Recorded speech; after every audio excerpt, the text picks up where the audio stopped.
নিশা জাগছে রে, একটা বিড়ি টিড়ি একটা সিগারেট মিগারেট খায়ালি, বিড়ি যাই হোক একটা খায়ালি, খুব নিশা লাগছে।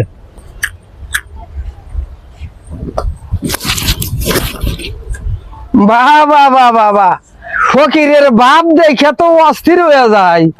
ও ও ভাই, সালাম আলাইকুম। খাও তো ভিক্ষা কইরা, হ্যাঁ, আবার ঠ্যাঙ্গের উপরে ঠ্যাং রুইকা আবার শিকার টান মার লইছো, ভাবে আছো দি, আবার গগসও লাগাইছো। মিয়া হ্যাঁ আমি ভিক্ষা করি ঠিক আছে, হ্যাঁ, তুমি মাসে কয় টাকা ইনকাম করো? আমি মাসে কয় টাকা ইনকাম করি? 20-25 হাজার টাকা ইনকাম করি। তুমি 20-25 হাজার টাকা ইনকাম করো, হ্যাঁ হ্যাঁ আর আমি মাসে হ্যাঁ। 70-80 হাজার টাকা ইনকাম করি। ওরে বাবা। ডেলি 3000-3500 ভিক্ষা করে ইনকাম করি। হ্যাঁ, তে সিগারেট আমি খাবো না, তে তুমি খাবা?